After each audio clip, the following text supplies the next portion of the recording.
तो दोस्तों आज हम बनाएंगे तिल में दूध डालकर एक नई रेसिपी। बहुत ही टेस्टी रेसिपी बनाएंगे। जी हाँ दोस्तों, तिल और दूध का ये कॉम्बिनेशन जब आप देखेंगे ना तो हैरान रह जाएंगे। आप सोच रहे होंगे कि तिल में दूध डालने से क्या होगा। यही वो सीक्रेट है जो आपकी रेसिपी को इतना खास और इतना नरम बनाएगा कि आप इसका स्वाद कभी भूल नहीं पाएंगे। बच्चे हों या बड़े हों, सभी से मांग मांग कर खाएंगे। तो बिना देर किए चलिए शुरू करते हैं आज की टेस्टी रेसिपी बनाना। इस रेसिपी को बनाने के लिए दोस्तों मैंने ली है 1 कप सफ़ेद वाले तिल, और तिल को हम 1 से 2 मिनट के लिए लो टू मीडियम फ्लेम पर रोस्ट करेंगे। इनका कलर चेंज नहीं करना है, बस इन्हें 2-3 मिनट के लिए रोस्ट करना है जिससे कि इनका कच्चापन निकल जाए। इस तरह से ये रोस्ट हो चुके हैं, इनकी जो सारी नमी है वो निकल गई है।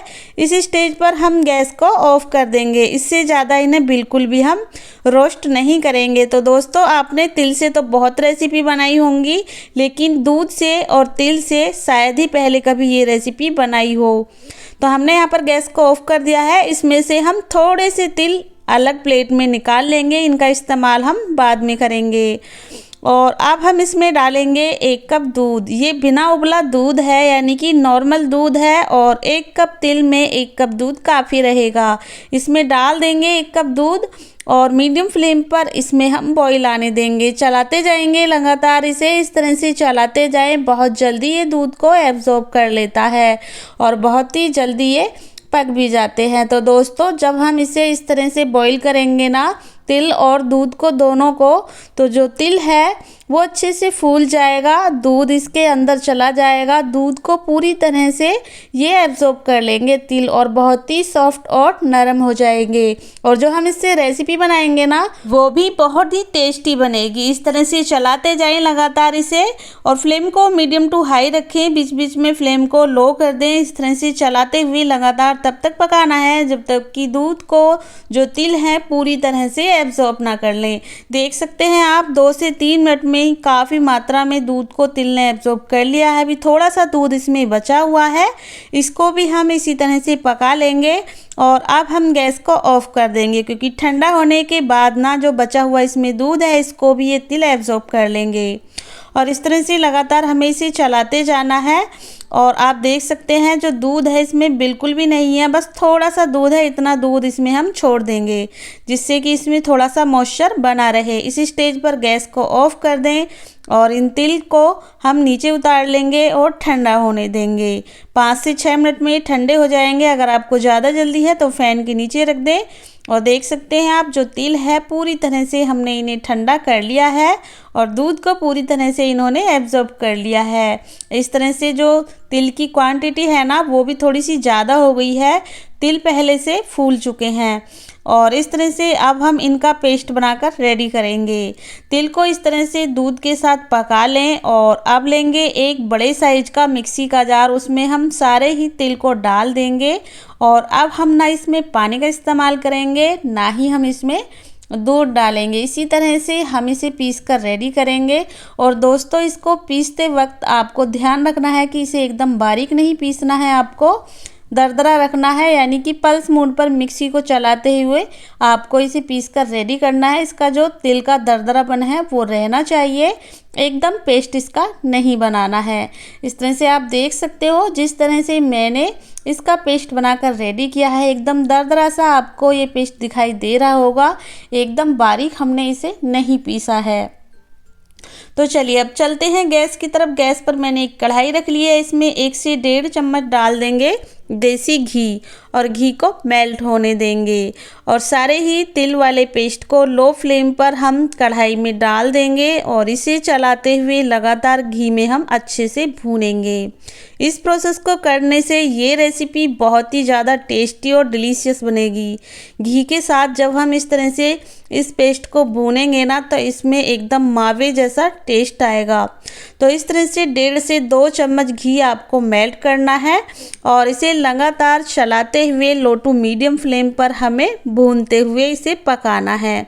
और जब तक हम इसे पकाएंगे जब तक कि जो इसमें मॉइस्चर है वो पूरी तरह से सूख ना जाए, क्योंकि इस रेसिपी को करने वाले हैं हम स्टोर। तो दोस्तों इस रेसिपी को एक बार आप बनाकर पूरी सर्दी के लिए स्टोर कर सकते हो। हमारे शरीर को गर्म रखता है तिल और खाने में इसके बहुत सारे फ़ायदे होते हैं। अगर आप भी सर्दियों में तिल का इस्तेमाल करते हो ना तो आपको ढेर सारे इसके फ़ायदे मिलते हैं जो सभी जानते हैं, मुझे इसे बताने की ज़रूरत बिल्कुल नहीं है। इस तरह से इसका जो मॉइस्चर है ना तिल के पेस्ट का पूरी तरह से सूख चुका है। बस थोड़ा सा इसमें मॉइस्चर है जो हमें चाहिए। इस स्टेज पर हम इसमें डालेंगे चीनी या फिर मिश्री का इस्तेमाल करना है। तो मैं इसमें डाल रही हूँ 1 कप चीनी। इस स्टेज पर आपको डालनी है जब इसमें थोड़ा सा मॉइस्चर हो। और अगर इसे आप और भी ज़्यादा हेल्दी बनाना चाहते हो तो इसमें आप थोड़ी सी मिश्री डाल दें। 1 कप मिश्री का पाउडर यानी मिश्री के छोटे टुकड़े कर लें और इसे मिक्सर में डालकर एकदम बारीक पाउडर बना लें। मैंने अभी चीनी का इस्तेमाल किया है और लो फ्लेम पर इसे चलाते हुए हमें मिक्स करना है चीनी के साथ पेस्ट को। तो इसे करने से क्या होगा दोस्तों, ये जो चीनी है मेल्ट होने लगेगी। इसकी गर्माहट से जो चीनी है मेल्ट होने लगेगी। हम इसमें पानी बिल्कुल नहीं डालेंगे, ना ही कोई दूसरी चीज़ का इस्तेमाल करने वाले हैं। इसी तरह से इसे आपको चलाते हुए मिक्स करना है। देख सकते हैं आप जो चीनी है ना पहले से काफ़ी मात्रा में घुल मिल गई है इस पेस्ट में, लेकिन इसे लिक्विड फॉर्म में लाने के लिए हम इसे थोड़ी देर के लिए ढक देंगे। फ्लेम को लो कर देंगे। जैसे ही हम इसे ढकेंगे ना तो ये 1-2 मिनट में इस तरह से एकदम लिक्विड जैसी बन जाएगी। चीनी के दाने बिल्कुल नहीं रहेंगे, ना ही आपको चाशनी बनानी है और ना ही घंटों इंतज़ार करना है। इस तरह से चीनी डालने के बाद ढककर छोड़ दें, जो कि चीनी है पूरी तरह से मिक्स हो जाएगी। और लगातार इसे चलाते रहें। चीनी के साथ इस पेस्ट को हमें अच्छे से पकाना है।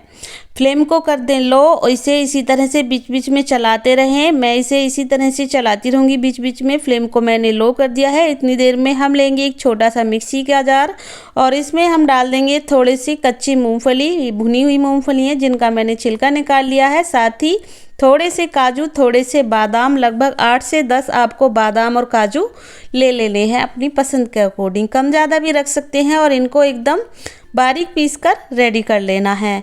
और लीजिए दोस्तों, यहाँ पर मैंने इन सारी चीज़ों को एकदम बारीक पीस कर रेडी कर लिया है। तो चलिए इन्हें रखते हैं साइड में। इधर जो ये पेस्ट है मैंने बीच बीच में इसे भी चला दिया था, पहले से काफ़ी ज़्यादा ये थिक हो गया है, देख सकते हैं आप। अब आपको फ्लेम को मीडियम रखना है और जो हमने पाउडर बनाकर रेडी किया है ना उस पाउडर को इस स्टेज पर हम इसमें डाल देंगे। सारा ही पाउडर मैंने इसमें डाल दिया है। साथ ही आधा कप मैंने लिया है डेसिकेटेड कोकोनट पाउडर, जिससे ये रेसिपी की क्वांटिटी थोड़ी सी बढ़ जाएगी और ये बहुत ही ज़्यादा टेस्टी भी बनेगी। इस तरह से आप अपनी पसंद के अकॉर्डिंग इसमें और भी चीज़ें डाल सकते हो और भी ड्राई फ्रूट इसमें डाल सकते हो बारीक कट करके, या फिर आप सूखे नारियल का पाउडर भी इसमें डाल सकते हो अगर ये कोकोनट पाउडर आपके पास नहीं है तो।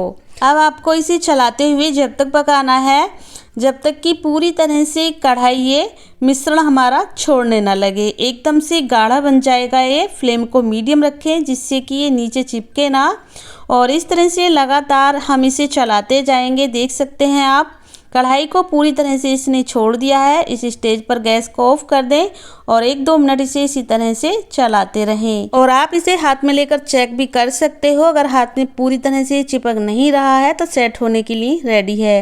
यहाँ पर इसे सेट करने के लिए मैंने एक ट्रे में बटर पेपर लगाकर जो हमने तिल बचा कर रखे थे वो तिल फैला लिए हैं और सारे ही मिक्सचर को हम इसमें डाल देंगे और स्पैचुला की मदद से अच्छे से इसे फैला देंगे। दोस्तों, इसे सेट करने के लिए आप किसी थाली, प्लेट या फिर केक टिन का भी इस्तेमाल कर सकते हो। मैंने यहाँ पर ट्रे ली है क्योंकि मैं इसके छोटे छोटे पीस बनाने वाली हूँ। अच्छे से इसे सेट कर दिया है मैंने स्पैचुला की मदद से। ऊपर से तिल लगा दिए हैं क्योंकि हम इस रेसिपी को बना रहे हैं तिल से, तो इसलिए मैं तिल का इस्तेमाल कर रही हूँ। आप किसी भी ड्राई फ्रूट का इस्तेमाल कर सकते हो। और लीजिए अब इसे हम ठंडा होने देंगे। कढ़ाई में थोड़ा सा बैटर बचा हुआ था तो मैंने उससे इस तरह से ये गोली जैसी बना ली है। आप इस तरह से भी बना सकते हो जिस तरह से मार्केट में तिल सकरी बोलते हैं। और ये पूरी तरह से जब ठंडा हो चुका है इसे हम चॉपिंग बोर्ड पर उल्टा कर लेंगे। ट्रे को, बटर पेपर को निकाल देंगे और मनचाही शेप में इसे हम कट करेंगे। तो इस तरह से मैंने एक बड़े साइज का चाकू ले लिया है और इससे हम आसानी से इसे कट कर सकते हैं। तो मैं इसे देने वाली हूँ स्क्वायर शेप। आप अपनी पसंद के अकॉर्डिंग इसे कट कर लें, छोटे साइज़ में, बड़े साइज़ में। अगर बच्चों के लिए बना रहे हैं ना तो थोड़े साइज़ को छोटा ही रखें। इस तरह से तिल की बहुत ही टेस्टी बर्फ़ी बनकर रेडी हो गई है, बिना चाशनी के, बिना मावा के। बहुत ही टेस्टी, बहुत ही लाजवाब। मैं इन्हें तोड़कर भी आपको दिखाऊंगी और आप इन्हें एक बार बनाकर पूरी सर्दी स्टोर भी कर सकते हो। बहुत ही सॉफ्ट हैं, बहुत ही टेस्टी हैं। इस तरह से मेरे बताए गए तरीके से आप बनाकर देखिए, बिल्कुल ख़राब नहीं होंगी और ये तिल का इस्तेमाल आप पूरी सर्दी कर सकोगे। एक बार बनाकर एयर टाइट कंटेनर में भर के स्टोर कर लीजिए। तो लीजिए दोस्तों, तैयार है हमारी तिल की बर्फ़ी, वो भी बिना चाशनी के, बिना मावा के। और इन्हें आप एक बार बनाइए और महीनों के लिए स्टोर कर लीजिए।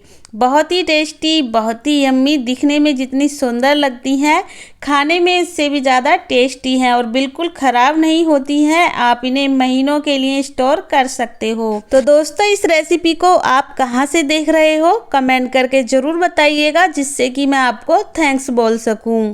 और रेसिपी आपको कैसी लगी कमेंट करके बता सकते हो। और थोड़ी सी भी अगर आपको मेरी ये रेसिपी पसंद आती है तो प्लीज़ वीडियो को लाइक शेयर ज़रूर कीजिएगा और मेरे चैनल कुक विद पुष्पा को सब्सक्राइब करना बिल्कुल ना भूलिएगा, इसी तरह की और नई रेसिपी मेरे चैनल पर देखने के लिए।